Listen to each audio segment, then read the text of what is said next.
Alright, unfortunately I did not make it in 3 videos. I'm on my 4th video. This one I do know will be short because there aren't too many terms that are of great importance. Or I shouldn't say great importance, but there aren't too many terms left that have a lot of description left. One of the first ones is lead. You should know what a lead is. We've been talking about them. Lead is just this opening sentence that kind of grabs your attention. Amazon will start collecting taxes. We'll start collecting sales tax from Illinois consumers next month to comply with a new state law, the company said. Okay, gives you a clear concept, what's going on. The editor would have gotten this, and that would be the summary of the story, and that's what they would have used probably to write their headline, depending upon the way they wanted to go with it.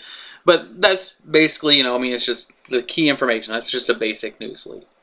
But the reason I bring this up is because you can come over to other stories like this story about elementary school and wooden desks, old wooden chairs. If we come to this story here, if you look, this is not a basic news lead. It starts off with 4th graders at Chatham Elementary School spent recess Friday on the edge of their seats. It's a scene setter. It's being a cute little lead, and behind them, beneath them, and to the side of them too. Perhaps, I like the lead. It's actually, I like the lead a lot because it's kind of a fun lead. It almost reads kind of like a Dr. Seuss or something. They spent it on the edge of their seats, and behind them, beneath them, and to the side of them too. It almost has a rhythm to it. Maybe not, not a strong one, but it has a little bit of a rhythm. And so that makes it a nice lead, as well as it's kind of a fun writing. It says, John Park's 4th grade, and I just happened upon this just right before I got ready to make this. I just saw this because I was looking to see if there's an alternate. John Park's 4th grade has been looking forward to transforming the wooden chairs that once sat in the old high school science labs into something of their own. The project began this week as students eagerly took turns sanding the seats, legs, and backs of the chairs. So all this is setting the scene, and it says this winter the Ball Chatham School District pulled the 15 outdated desks from storage with plans to let the students refurbish them and then auction them off to raise money for the district. What happens here is this is where we're really getting to what the story's about. That paragraph that's broken, that 15 outdated desks being pulled from storage to auction and raise money. And so that's, in a story with an alternative lead, oftentimes sort of the basic news lead is buried. If this had been a basic news lead, it would have read something like students in Ball Chatham School District, the elementary students in the Ball Chatham School District are refurbishing 15 outdated desks that were pulled from storage in order to be auctioned and to raise money for the district. Or something. That would be pretty clumsy what I just did, but you can kind of get the idea. And so instead, the basic news lead is kind of buried. And that is what we call a nut graph. It's a graph, and a nut is sort of, the meat of the story or whatever, and or what the story is in a nutshell. And so we can say that nut graph is where basically the basic news lead is buried within it. So every story should either have like a basic news lead or a nut graph, and the nut graph is sort of where the key information is. And so if somebody says, well, your nut graph is a little low, or it seems like it takes forever for you to get to your nut graph, that's basically saying like you're spending too much time describing before you're actually telling your readers what it's about. Typically you'd want that nut graph before you jump a story. People want to know what the story's about if they're going to follow it to page 12 to find out. Next concepts are ones that are really more for people in editing, but the idea of kerning and letting. The idea there is if I can pull up like my Microsoft page here. This is the this is this is like my list of terms.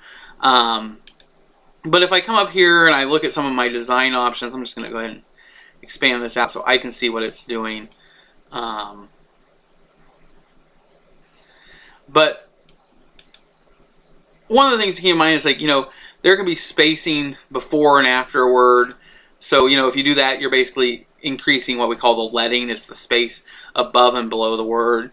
The word, words take up different amounts of space, and if you want a little more space beneath and below them, you can increase the letting. Now this isn't actually the letting, but that's an example of it. And the other option is, I don't know if we have this as an option here, but the other idea is that you can actually make the letters closer together, and that's called kerning. So kerning is basically the moving of letters closer together. So like N and A and M and E, instead of like, you know, like right now those are that far apart, you know, they could be a little further apart. This is me using a antiquated system to do this, but you know, this would be kerning them out. And if you were to actually have these overlap each other, which I don't know right offhand how to do that in Word, so I apologize. I could do it if I had InDesign or Quark or something on this designing program. But you can actually make these letters sort of overlap each other, and that's all part of kerning. Actually, this here would be an example of letting, where instead of, you know, exactly, you know, it's saying, oh, okay, there's about 1.5 points between each line. There's about one, not points, but 1.5 times, 2.5 times the size of the font is left between the lines. And so that's all part of the letting is the space between lines, and kerning is the space between letters. I hope that makes some sense. It's not a critical concept. Already talked about the lead story. And then the last thing is I have on here this number 30. This is really just in olden days, and I'm not going to make you do it. If you want to do it, that's fine. But the idea of 30 is that traditionally what happened is stories were done on typewriters, and they might be 7-8 pages long, and they'd get thrown around. And so when a reporter got to the end, when it came across the teletype or anything else, to make sure it hadn't just gotten cut off somewhere, there would be some sort of clear indication that it was the end. And so they would put the number 30. They'd usually put -30 dash, you know, -30 dash. And so 30 was just the standard concept within journalism that that this is the end of the story. As a fun little note on the side for this, you know, traditionally I say, you know, 30 was the way they cut that off. But the other fun little note about that is, you know, there have been some reporters that will remain working in journalism forever. As an example, when at the newspaper in Decatur, where I worked for many years, there's one guy who's still there named Bob Falstrom, who's in his 80s, and his son, RG, covers the Cardinals and other things for St. Louis, and he's a reporter down there, and he has another son at the Miami paper in Florida. He has like 5 or 6 kids, but the guy, he likes journalism. He loves journalism. He has kids in journalism, and that's his life. And so he has never retired. He's been there like 50-some years, 60-some years, you know, he has been there forever. And so sometimes, once in a while, when you get somebody like that, when they die, sometimes they'll put, like, you know, especially if they're connected and they know people and their kids are in journalists, sometimes on the tombstone they'll put the number 30 on it, just like kind of way of saying, and that's their end. And so it's sort of a fun little thing. There are a lot of times you'll find journalists that, you know, they have been there forever. There was a lady in Peoria, I worked there, and her name was Theo, and Theo had been there forever. And when I was there, one of the copy editors had made a joke, and they told me one time I was writing there, and they told me, they said, well, when Theo started here, Hitler still had 6 months to live. This was a few years ago, so it's maybe a little bit more, you know, it's even further away now, but you know, the idea is she had started there, like, you know, I mean, Hitler was killed in 1945, and this was like 2005.